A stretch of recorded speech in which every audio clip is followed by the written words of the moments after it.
So hello, what's up? How's everyone doing? Welcome to this revision session of Essay 805. So in the last revision session, we covered Essay 800. Okay, sir. Now we are going to cover Essay 805. Again, we are going to refer our board notes. So these board notes you can find on our Telegram channel. Telegram channel Clear CA with Shubham Keswani. The link you will find in the description. So are you all ready? Yes, sir, we are ready. Again, in this chapter, there are certain amendments. So along with this revision video, I'll be covering all the concepts, all the amendments, and whatever questions are there in your ICI material, everything we'll be revising with this video. So I request all of you to stay till the end. Just maintain that patience till the end. Whatever instructions I give you during the video, just follow them properly, and trust me, once this revision video is complete, your whole revision of Essay 805 will be done. Are you people ready? Yes, sir. Now let's discuss about Essay 805. Acha, before moving ahead, please make sure you like this video so that it can reach out to more students who want English revision videos. Got it? Got it, sir. Now talking about Essay 805. 805 talks about special consideration. Special consideration when you are doing the audit of SFS. SFS means single financial statement, and audit of specific element, account, or item of a financial statement, what you call it, SEFS. Now understand one thing, financial statements can be of two types. Complete set of financial statements, that is CSFS. Complete set means they include each and everything. P&L, balance sheet, cash flow statement, notes to accounts. Everything is there in this financial statement. Then comes another type of financial statement like single financial statement. A single P&L account, a single balance sheet, or a single cash flow statement. So whenever there is a single financial statement along with the notes, we call it single financial statement, that is SFS. Got it, sir? Now just understand these basics, that these financial statements can be prepared as per general purpose framework or as per special purpose framework. If they are prepared as per special purpose framework, SA 800 will also be applicable. Now, sir, what are the examples of SEFS? SEFS means specific element, account, or item of financial statement. So basically, whatever items you find in the financial statement, that examples are given here. So it can be debtors, provision for doubtful debts, intangible assets. Similarly, it can be net tangible assets. Net tangible assets means gross value minus depreciation. Then you can talk about certain assets which you have taken on lease, that is disbursements of lease. So lease payment schedule can also be audited. Then there are certain assets which are externally managed. For example, whenever I have employees in my company, I deduct their provident fund. I deduct their pension amount. Got it, sir? That pension amount that I deduct, that I invest in certain companies. I give that money to certain companies that invest on my behalf. So, sir, employees can request that they want that amount to be audited. Whatever amount that you have deducted from the salaries of the employees, that should be invested safely so that they can request to be audited. So whatever are the externally managed assets like private pension plans, that also need to be audited here. Got it, sir? Similarly, one more thing related to employees is profit participation. You know, every company earns profit, and out of that profit, a certain amount is reserved for the employees. That can be in the form of bonus. So employees can request that we want our bonus working to be audited. So whether it is profit participation or employee bonus, this can also be audited. So you can remember these 4 or 5 examples very easily. First of all, talking about the assets. Current assets mein you can talk about debtors, provision for doubtful debts, and intangible asset. Then you can talk about tangible asset. Then you can talk about assets on lease. You talk about disbursement on lease, and then 2 employees points. First of all, the employees money, pension money that you have invested outside, this is managed by some other person. So externally managed assets like private pension plan or profit participation or employee bonus. Got it? Got it, sir? Acha, now tell us one thing. Sir, tell us one thing. Let's say there is an entity. Got it, sir? In this entity, the complete set of financial statement, that is the full financial statements, these are audited by some other person. So can I as a person accept the audit of only the SFS or only the audit of SEFS? The answer is no. You cannot accept the audit of single financial statement or specific element if the complete set is audited by some other person. Why, sir? Why we cannot accept such audit alone, Baba? Because it may not be practicable. Complying with the standards on auditing, in such audit, may not be practicable. Why? Because you don't have two things. You don't have two things. First of all, you don't have the same understanding of the entity, environment, and internal control, which the auditor of complete set will have. Sir, how come? Baba, understand one thing. Whenever you do a proper audit, let's say you are doing the audit of the complete set of financial statement, what are the audit procedures you do? Sir, we do RAP, we do FAP. RAP means risk assessment procedure to understand the entity, environment, internal control, to identify and assess the risk of material misstatement. And then you do further audit procedure, that is you test the processes, that is the test of control. And then you test the amounts, that is substantive audit procedure, which includes test of details and analytical procedure. Do you think doing all this for a single financial statement or SEFS is too much? Answer is yes, it is too much. So that's the point I'm trying to make. Complying with the SAs only for the audit of SFS or SEFS may not be practicable. Why? Because you don't have two things. First of all, you don't have the same understanding of the entity, environment, internal control that the auditor of complete set has. Got it, sir? Second thing is, you don't have the audit evidence. Sir, audit evidence about the quality of the accounting records. Why, sir? Did you test the general IT controls of the entity? No, sir. No, sir, we did not test the general IT controls of the entity, because you are auditing only the single financial statement, or let's say specific element. Why will you test these controls? Yes, sir. Because you have not tested all that, you will not have audit evidence about the quality of accounting records. Since you don't have evidence, you need further evidence. Since you don't have evidence, you need further evidence. So you may need further evidence to corroborate or support the evidence required. You understood the 2 points or not? Yes, sir. We don't have the understanding, we don't have the evidence about the quality of records. So we need further evidence. Next point says that if you are auditing a specific element, sir, specific element, let's say debtors, you are just auditing the debtors, then complying with the standards on auditing may require some disproportionate audit work. So what do you mean by disproportionate audit work? Disproportionate means the work is much more than the benefit or fees that you are getting.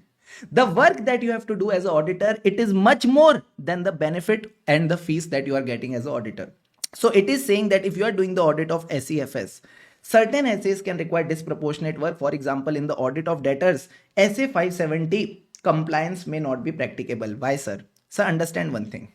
When you are auditing the debtors, you are going to check the four assertions: existence, right, completeness, and valuation, that is ERCV. Now understand one thing. I also need to assess the going concern of the entity. Why, sir? Because if the going concern is not appropriate, entity will close down. Yes, sir.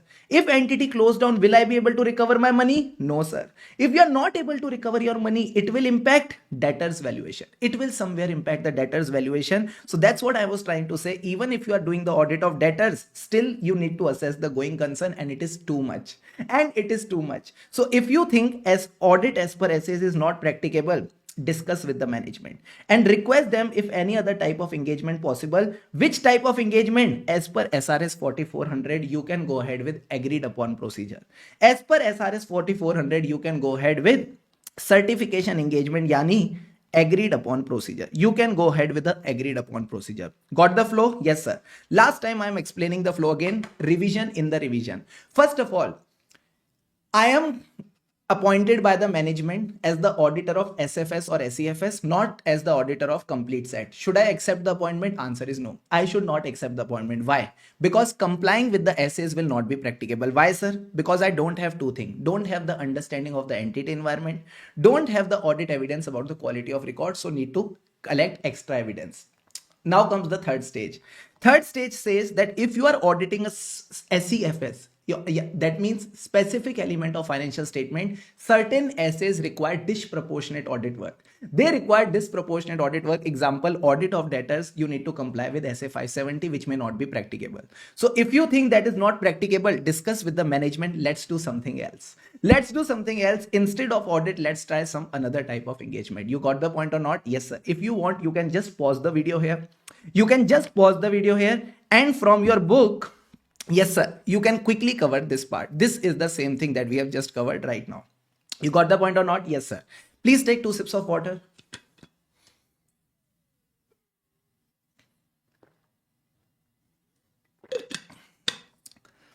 Let's revise the first page together. Okay, let's revise the first page together. I'm not leaving anything on you.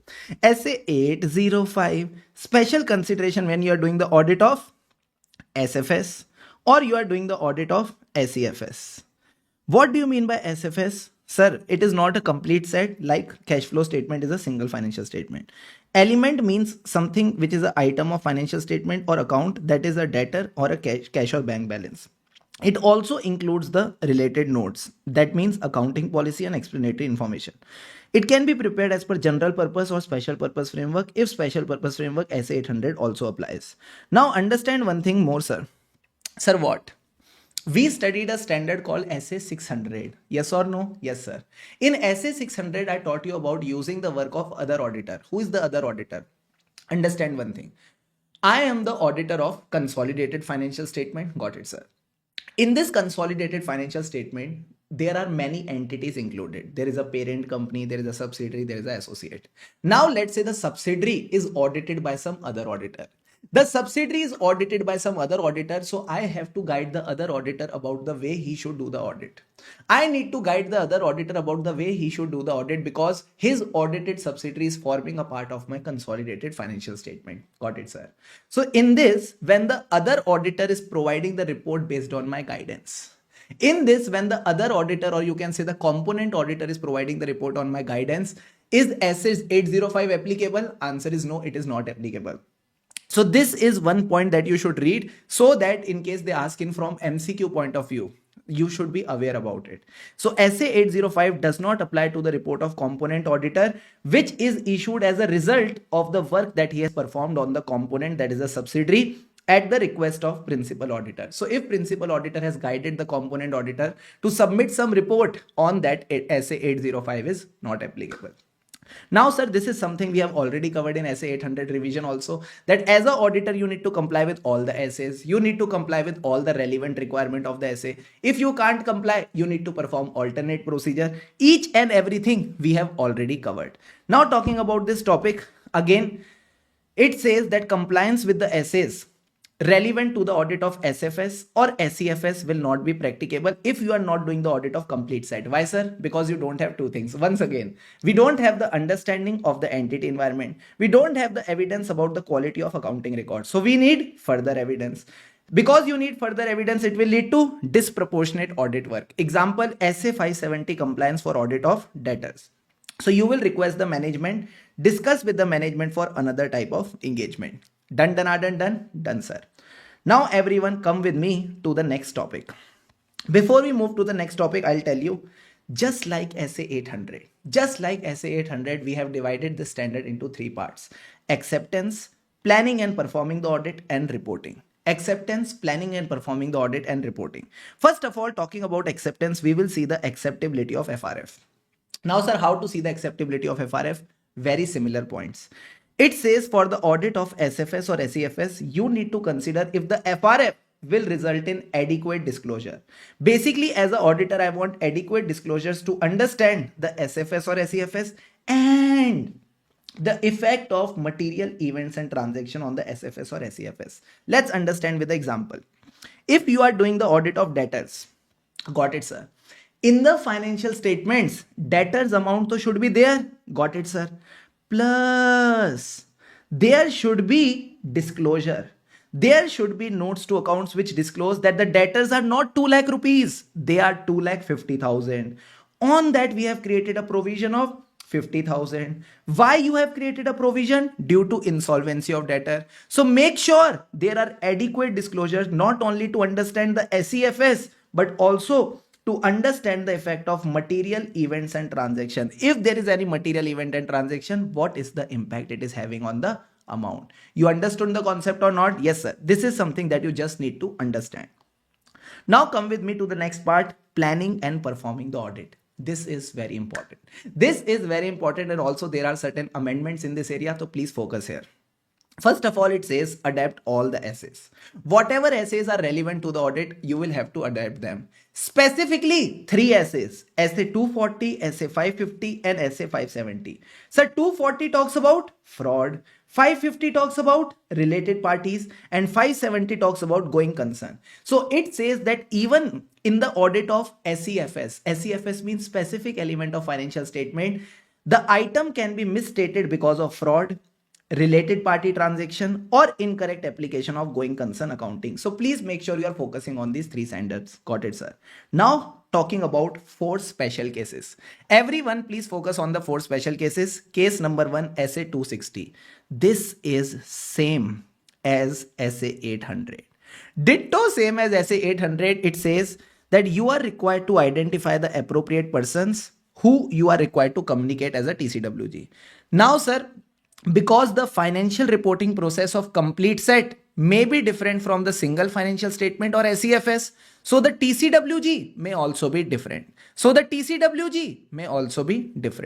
Got it, sir? Now talking about the audit evidence wala part. Sir, what does the audit evidence part says? Understand it with the example. If I have studied the whole CA final syllabus, I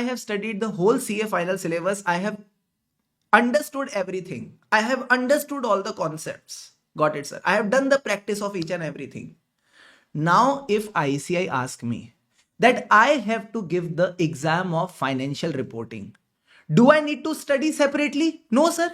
Financial reporting was already covered in my complete syllabus. So if I have to give the exam of a single subject, I don't need to study separately for that subject. I can use my knowledge of studying the whole CA final while giving the exam of financial reporting.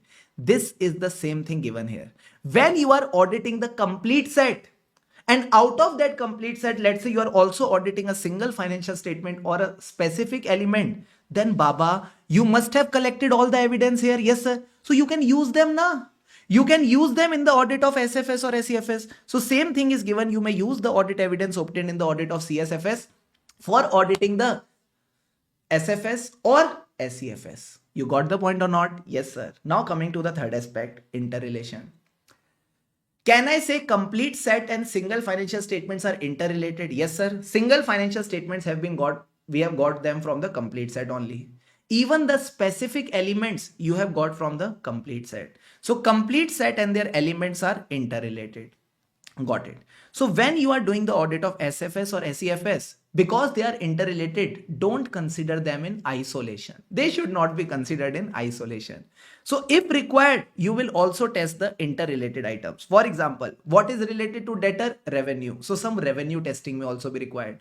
What is related to creditor? Okay, I'm asking. What is related to creditor? Purchases. So when you are doing the audit of creditor, you can also be required to do the audit of some purchases. Make sense? Make sense, sir. Now coming to the next part, materiality. You people tell me, complete set of financial statements are big. Single financial statements are small. Specific element of financial statement are smaller. So as compared to complete set, here the materiality will be more or less. Sir, again the materiality will be smaller, it will be less. So this is the same thing given. Materiality for the audit of SFS or SEFS may be lower, just common sense. Because these are smaller, so materiality may be lower than for the complete set. So materiality affects the nature, timing and extent of procedure. How, sir? Baba, on the basis of performance materiality, you decide the testing. Let's say this is the performance materiality. Got it, sir? Any transaction which is above it, you will check it. Yes or no? Yes, sir. Now, if I lower my materiality, even these transactions need to be tested. Yes, it will increase your testing. So it says if you lower your materiality level, it increases your testing. Plus, after the testing, whenever you find some misstatements and these are not corrected, so to evaluate the uncorrected misstatements, you need to use the materiality. So these are the 4 points that Shubham sir just taught you. SA 260, communication with TCWG.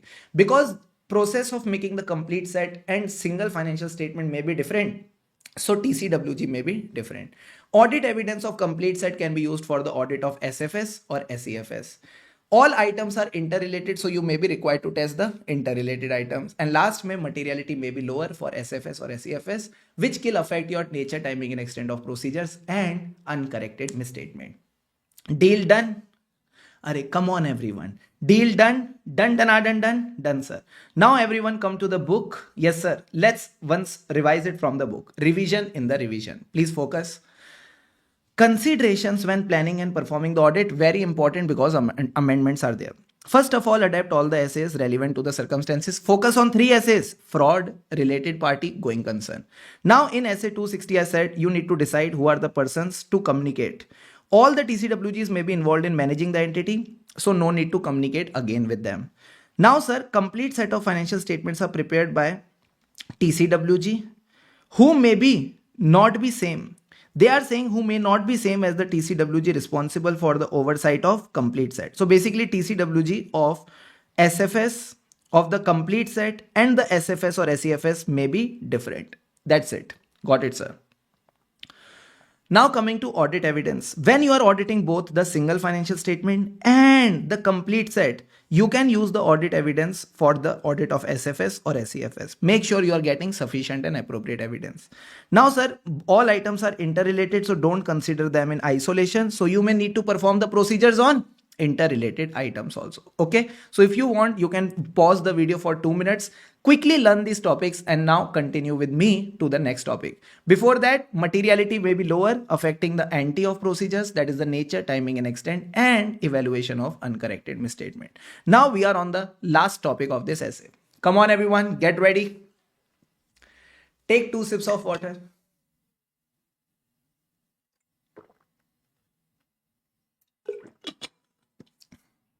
All set? Yes, sir. Now understand one thing. What does this aspect says? Sir, whenever you are making your opinion and you are reporting, you will evaluate if the financial statements, that is the SFS or SAFS, they provide adequate disclosure. What about what? Material events and transaction. That's the basic. Now, sir, since you are giving your opinion on both complete set and SFS, you need to give a separate opinion. Separate opinion on this, separate opinion on this. If the SFS, SEFS and complete set are published together, they should be differentiated.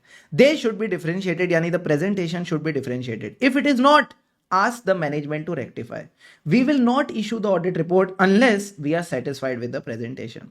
Now, sir, we already know we need to give a differentiated opinion on this financial statement. Now comes the main part. Very, very important from exam point of view. Let's say in your audit report of complete set of financial statement, there is this masala. What is the masala? Modified opinion, EOM home para, Murg section, uncorrected material misstatement of other information. Murg section, where did we study? SA 570. Uncorrected material misstatement, SA 720. Oh my God. Now you need to see whether it is relevant for the audit report on SFS or SEFS. For this, you need to consider these factors. Now, how you consider these factors? For this, you need to apply a professional judgment. Understand all the factors properly. First of all, you need to understand the matter, nature of the matter. Nature of the matter and extent to which it relates to SFS or SEFS. For example, in the complete set of financial statement, there is a material misstatement in debtors. So it is related to balance sheet. It is related to debtors. Got it? Got it, sir. Now talking about pervasiveness of the matter. If in the CSFS, there is a disclaimer of opinion due to management fraud, so it will impact your SFS and it will impact your SEFS also. Got it, sir. Now the next point, nature and extent of difference between the applicable FRF. What, sir? Let's say your complete set of financial statements are prepared as per accounting standards. So you need to recognize the revenue as per AS9. But because you did not recognize revenue on accrual basis, there was a material misstatement. Talking about the specific element of financial statement, in the audit of SEFS, you are auditing the revenue. But this revenue audit is done as per the contract. That means special purpose framework. Can I say the FRFs are different? Yes, sir. Here the FRF is accounting standard. Here the FRF is contract. The contract says revenue should be recognized on cash basis only. So can I say there is no material misstatement here? No, sir. There is no material misstatement here. So here the FRF is different. Here the FRF is different. Here it is a material misstatement because of this FRF. But here, because this FRF allows cash basis, there is no material misstatement. Now talking about the next part, period or time. Period wala point says difference between the period covered by the complete set and SFS or SEFS. So let's say you are auditing a MNC in which complete set of financial statements are prepared for the financial year starting from January to December.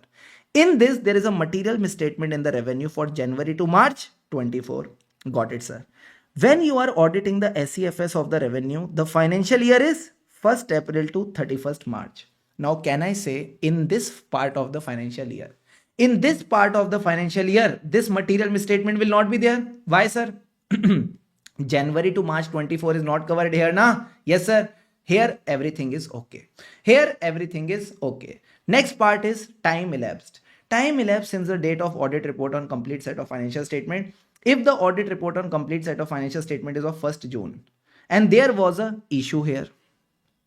There was a issue here. Oh.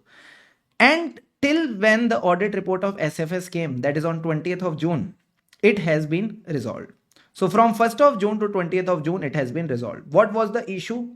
There was a material misstatement in the other information, that is the annual report, that has been rectified on 5th June. So that problem was present here, but it is not present here.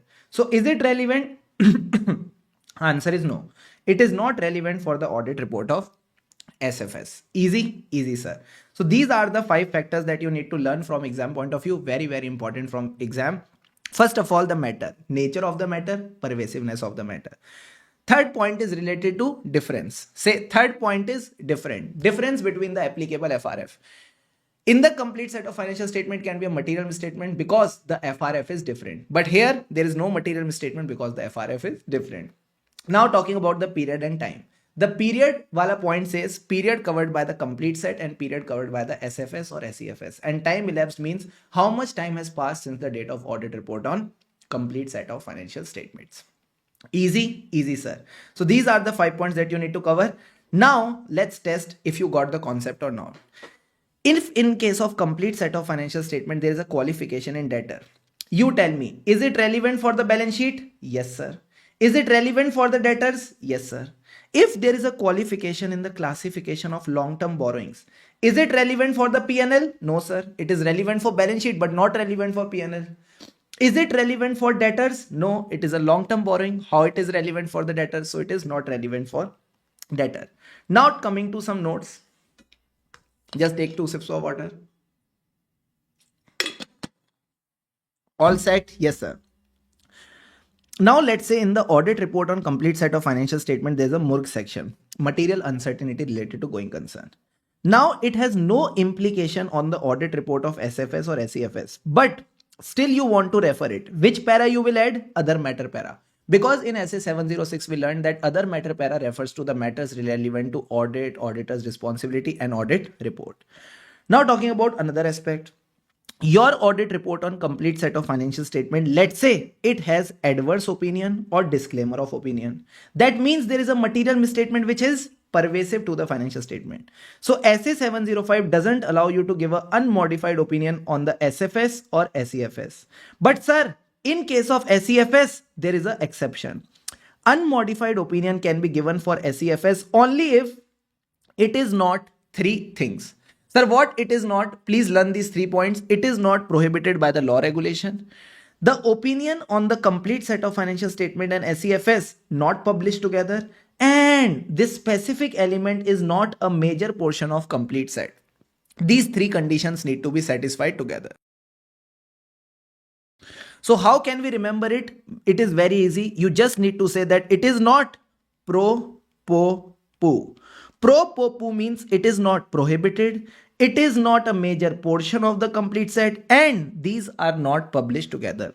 The opinion on complete set and SEFS are not published together. If these 3 conditions satisfied, you can give an unmodified opinion on SEFS even though there is an adverse or disclaimer of opinion on the complete set of financial statement. Got the concept? Yes, sir. It is a very important point. This point was tested in November 24 exams. And if you come to your question bank, question number 1 is related to this topic only.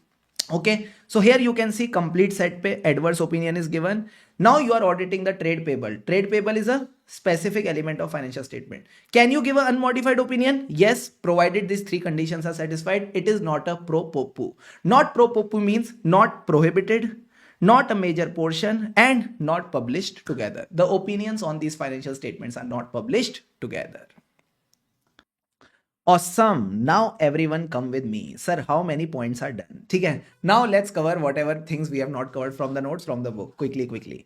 So sir, essay 210 we all have studied. Yes, sir. In this, whenever you study the terms of engagement, whenever you study the engagement letter ka last thing that is written is expected form of report. Okay. So again, that will be covered in the part of the engagement letter of this assignment also. Got it, sir. Just make sure whenever you are auditing the SFS or SEFS, the expected form of opinion is appropriate as per the circumstances. Now, sir, talking about the applicable FRF. Whenever I talk about the applicable FRF, what comes to your mind? Schedule 3. But tell me one thing, does the Schedule 3 specifically talks about P&L? No. Specifically about balance sheet? No. It talks about financial statement as a whole. It talks about the FRF of the balance sheet, of the P&L, of the cash flow, of the notes to accounts. Yes or no? Yes, sir. So this is what you need to see. For the SFS or SEFS, the applicable FRF may not explicitly address the presentation of financial statement or element. So it may not exclusively talk about P&L or balance sheet or about the debtor. So what will you do? So in this case, what you need to do is the applicable FRF will be set by the organization, that is like ICI, for the complete set. Got it, sir? That only will become your applicable FRF. That only you will use as your applicable FRF.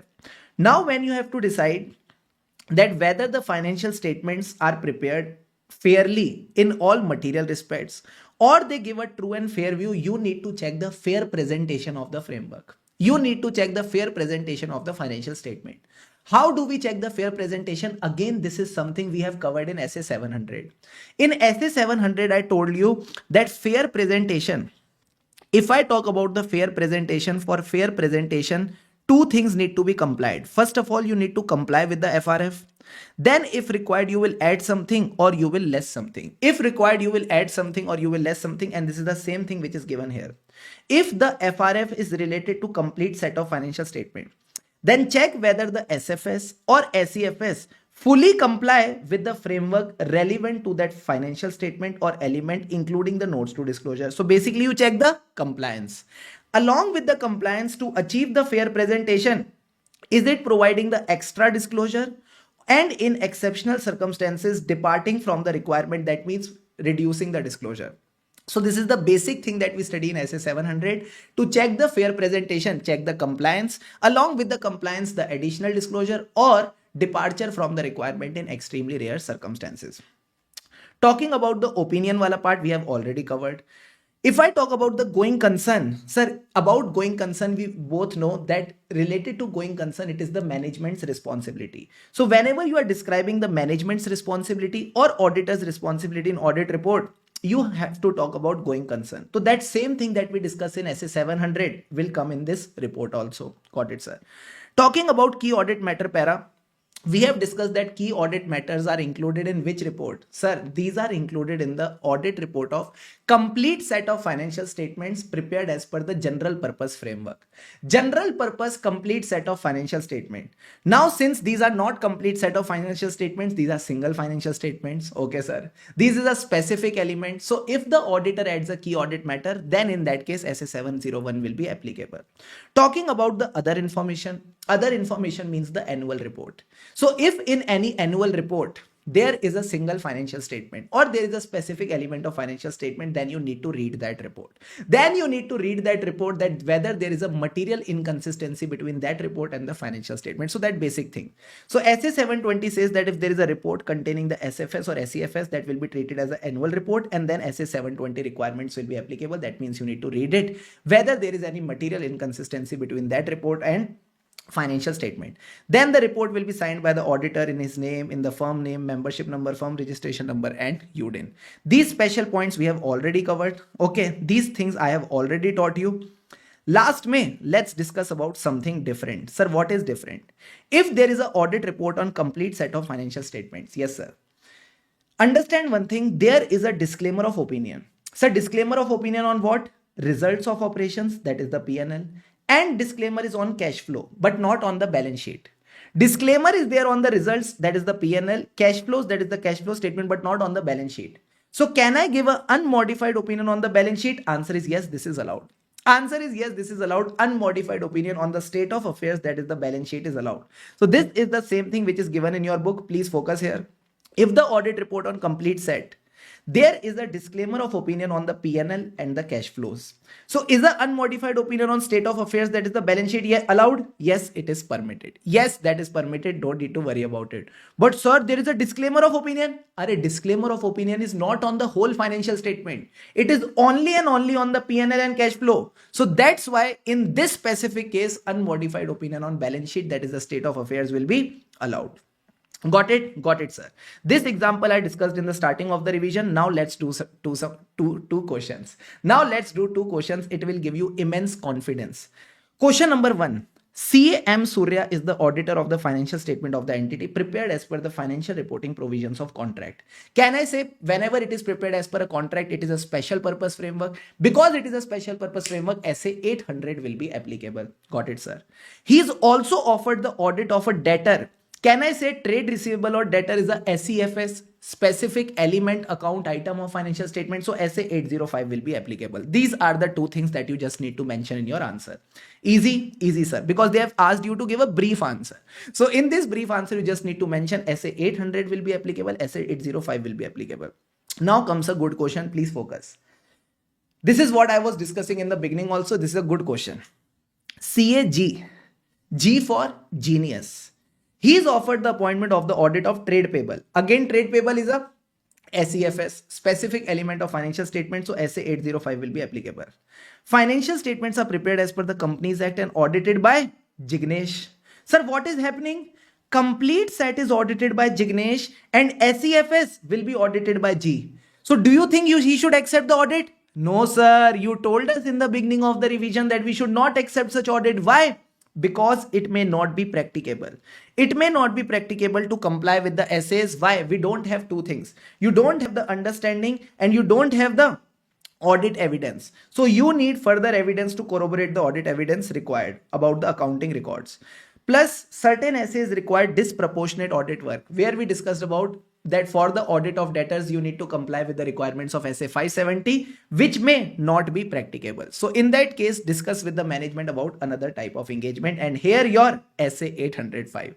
Here your SA 805 is done. All the concepts, all the questions properly done. I will request all of you to do what? Sir, in this essay, make sure you are focusing on certain areas. What are the areas? Quickly come from the starting. I'll make you mark the areas. Please focus here. First page, all of you just need to read. This part is very important. Okay, sir. This part, please mark that when you are not the auditor of complete set and still you are given the audit of SFS or SEFS, then you should not accept. Why you should not accept? This part is important. Got it, sir. Second part, which is very important, is considerations when planning and performing the audit. These special cases that we discussed while during the audit, this is important. Two things done, sir. Third thing, which is very, very important from exam point of view, is this differentiation, that these financial statements should be very differentiated from each other. Got it, sir. If they are not differentiated, requesting the management to change the presentation, and you will also give a differentiated opinion, and you will not give the report unless you are satisfied with the differentiation. Okay, three things I have told you. Fourth thing, this very amendment, that whenever in the complete set there is some masala like modified opinion, EOM para, OM para, CAM para, okay, and then material misstatement of other information. Is it relevant for my SFS or SEFS? What are the factors to be seen? Very important. Got it, sir. And if it is not relevant and still I want to refer, then I will include a other matter para. These 2-3 points are very, very important from case study point of view. Apart from this exception wala part was important, but because it was asked in November 24, maybe I say I will not repeat it. Apart from things, I think everything is done. So here your SA 805 is completed. I hope you enjoyed this revision. If you liked the video, do let me know in comments, because that is my motivation to make more and more such revision videos for all of you. So till then, keep studying like this. Do like it so that it reaches more students. And yes, stay subscribed to the channel for more such videos. Keep studying with happiness, because then only we progress.